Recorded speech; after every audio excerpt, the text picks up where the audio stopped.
뭐가 이렇게 빠르지? 1, 2, 3, 4, 5. 그러면 1, 2, 3 네. 밝혀왔음까지 할게요. 네.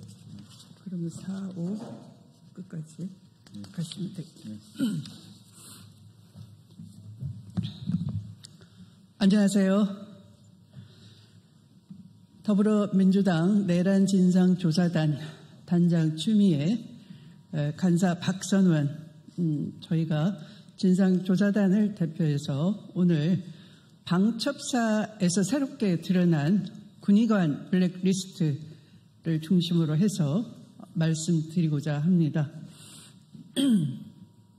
국군 방첩사에서 첫째 군의관, 두 번째 방첩사 조직 내부에 관한 블랙리스트가 드러났고 또 민간인을 사찰한 의혹이 새롭게 제보되고 있습니다.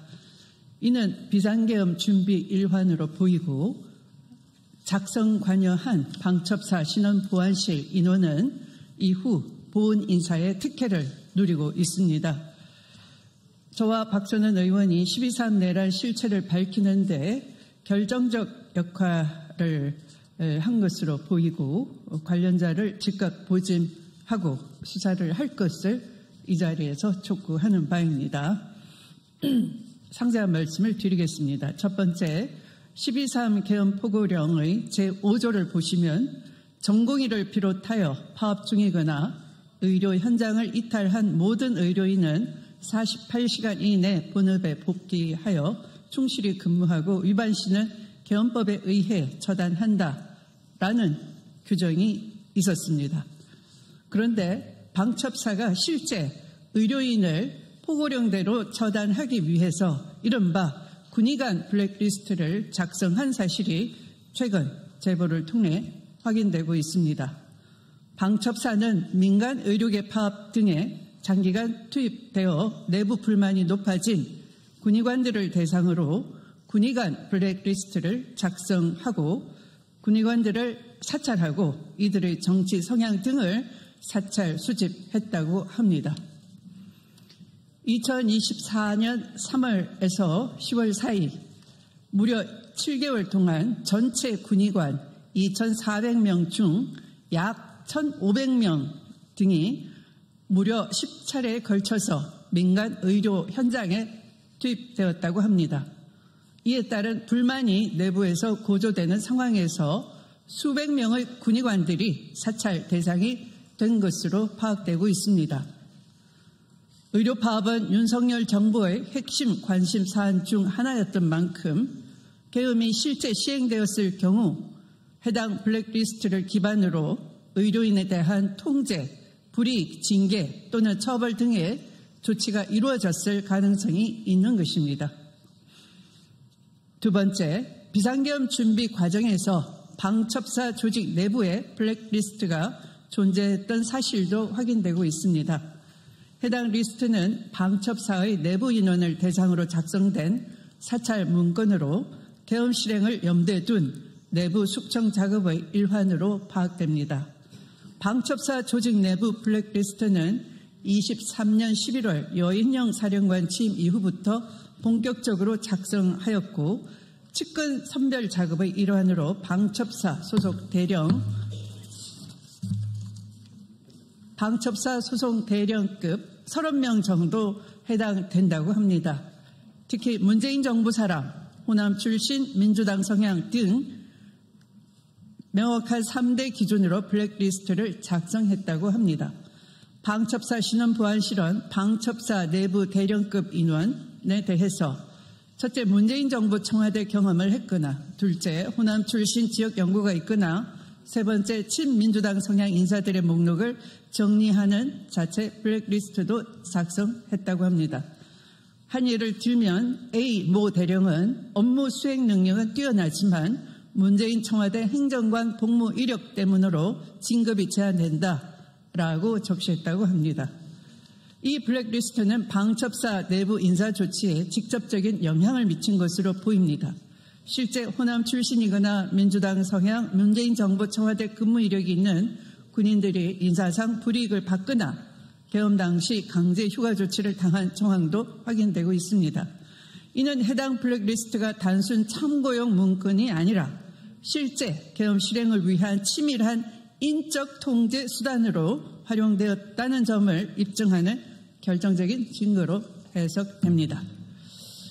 블랙리스트를 작성한 방첩사 신원보안실은 방첩사 내부 인원에 대한 정보 수집 권한이 없음에도 불구하고 블랙리스트를 작성하고 대통령실과 국방부 최고위급 관계자에게 보고했다고 합니다.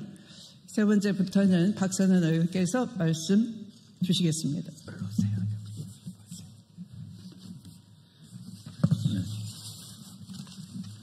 다음 3. 방첩사가 민간인 사찰 문건을 작성한 사실을 확인하였습니다.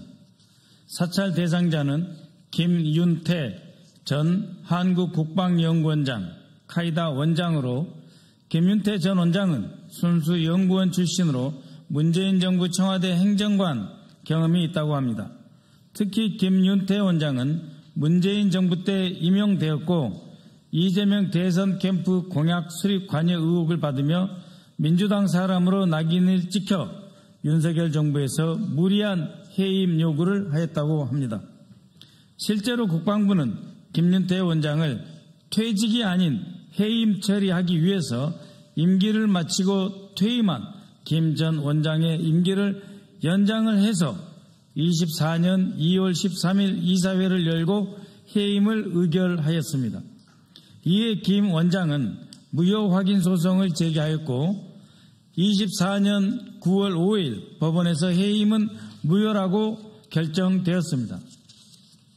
사찰 문건은 김윤태 전 원장의 정치 성향 파악과 재직기간 주요 활동 등을 일목요연하게 정리하였다고 합니다. 사실상 불법적인 민간인 사찰 문건입니다. 사찰 피해자인 김윤태 전 원장은 나는 민간인인데 사찰하는지 전혀 몰랐다. 만약 사찰을 했다면 해임 소송 과정에서 밉보였을 것이다. 나를 주시하고 있다는 소문은 무성했었다라고 밝혀왔습니다. 네 번째, 불법 사찰 문건을 작성한 신원보안실에는 보은 인사가 이루어졌습니다. 방첩사 불법 사찰 문건은 대통령실과 국방부 등의 상부 보고용으로 여인영 방첩사령관의 지시에 의해 방첩사 신원보안실에서 작성하였고 이들에게는 보은 인사가 베풀어졌습니다. 신원보안실장 나승민 육사 51기는 23년 1월 임기제 대령 진급을 하였고 24년 8월에는 육군 최초로 동일 계급으로 2년 임기 연장되었습니다. 신원검증과장 진모 중령은 충암고등학교 육사 58기로 24년 9월에 대령으로 진급하였고 이후 포천에 있는 수도권 군단의 방첩부대장으로 진출하였습니다.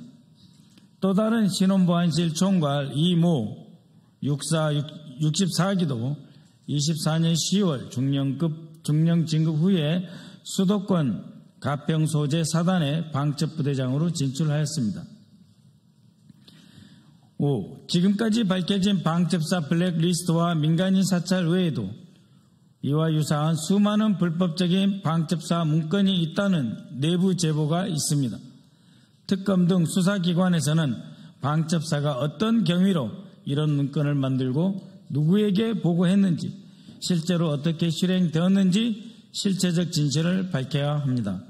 이러한 방첩사의 블랙리스트와 민간인 사찰 문건은 12.3 내란의 실체를 밝히는 데 결정적 역할을 할 것입니다.